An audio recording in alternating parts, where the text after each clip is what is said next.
on time. Absolutely, as my colleague Ajay Jandial shares the latest updates on this.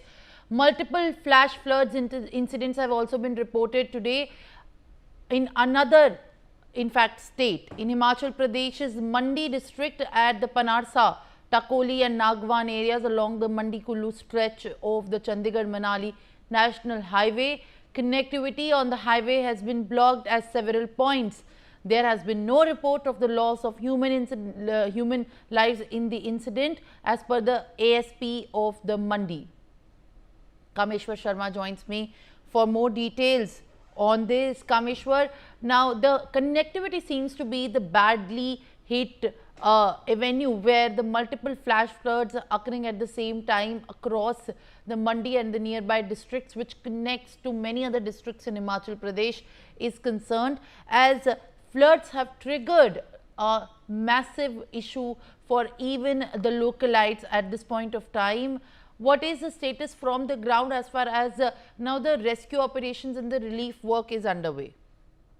बिल्कुल जिस तरीके से जो देखा जा रहा है, अगर हम चंडीगढ़ शिमला चंडीगढ़ या मनाली की बात करें, तो जिस तरीके से वहां पर जो बादल फटा है, खासकर टकोली में, वहां जो सड़क मार्ग क्षतिग्रस्त हुए, ऐसे में जो सड़क मार्ग को खोलने का कार्य फिलहाल जो एनएचआई के द्वारा लगातार किया जा रहा है, लेकिन अभी भी जो सड़क मार्ग अवरुद्ध है, जिसके चलते जो स्थानीय लोगों के साथ साथ पर्यटकों को कहीं ना तो कहीं भारी परेशानियों का सामना करना पड़ रहा है। वहीं अगर देखा जाए, हिमाचल प्रदेश में इस वर्ष अत्यधिक बादल फटे हैं, जिससे जो जीवन है वो अस्त व्यस्त हो चुका है। सड़क मार्ग अभी भी दर्जनों सड़क मार्ग जो अवरुद्ध है, जिन्हें खोलने का कार्य फिलहाल प्रशासन और सरकार के द्वारा किया जा रहा है। लेकिन जिस तरीके से जो सड़क मार्ग को खोल भी दिया जाता है, लेकिन जिस तरीके से मूसलाधार वर्षा हो रही है, ऐसे में लगातार जो रोजाना कई केस आ रहे हैं जिसमें लैंडस्लाइड के चलते सड़क मार्ग अवरुद्ध है।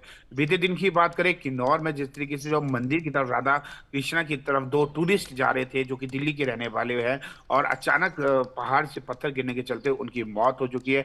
ऐसे में कहीं ना तो कहीं जिस तरीके से जो पहले हिमाचल प्रदेश में लगातार जो पंजाब, हरियाणा, चंडीगढ़, राजस्थान, गुजरात व अन्य राज्यों से लगातार जो पर्यटक हिमाचल प्रदेश में आ रहे थे, लेकिन इस आपदा को देख के कहीं ना तो कहीं पर्यटकों की संख्या में कमी आई है, क्योंकि जिस तरीके से हिमाचल प्रदेश में जो स्थिति है वो अत्यधिक दयनीय बनी है। अगर बात की जाए, बीते दिन जिस तरीके से पोंग डैम से पानी को छोड़ा गया है, ऐसे में जो नदी का जल स्तर अत्यधिक बढ़ गया है। कांगड़ा में एक आलीशान मकान जो पूरी तरह से क्षतिग्रस्त हो चुका है। ऐसे ही और छोटे मोटे जो मकान है, कईयों को नुकसान वहां पर देखने को मिल रहा है। फिलहाल प्रशासन द्वारा यही एडवाइजरी जारी की गई है, नदी नालों से दूरी बना के रखे।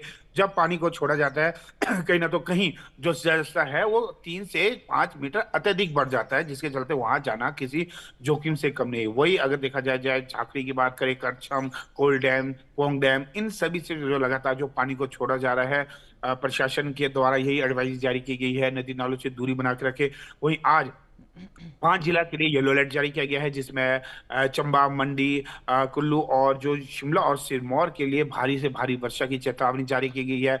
बीते दिन भी देखा गया, अधिकांश क्षेत्रों में भारी वर्षा हुई, सड़क मार्ग अवरुद्ध हुई। खासकर किसानों और बागवानों को भारी परेशानियों का सामना करना पड़ा, क्योंकि हिमाचल प्रदेश में 70% से अधिक किसान और बागवान है। ऐसे में खासकर जो मंडियों तक जो किसान और बागवानों को सब्जियां है, चाहे बंद गोभी है या अन्य जो मौसमी सब्जी है, साथ ही जो सेब का तुरान चरम सीमा पर है, उन्हें मंडियों तक नहीं पहुंचाया पा रहे हैं, जो कि दिक्कतें काफी आ रही है।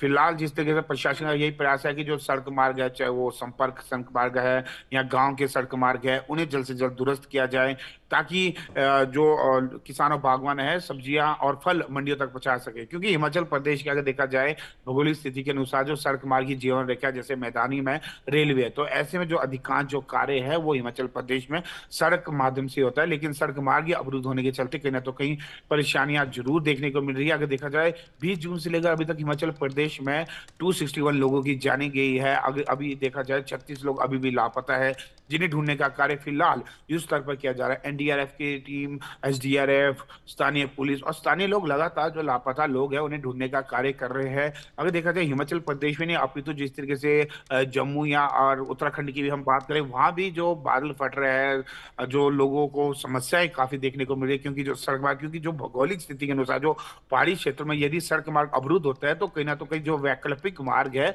वो कहीं ना कहीं घूम के 100 या 200 किलोमीटर दूर से उस स्थान All पे right, आना पड़ता Kameshwar, thank you है। very much for all these details. And now it's time to shift our focus for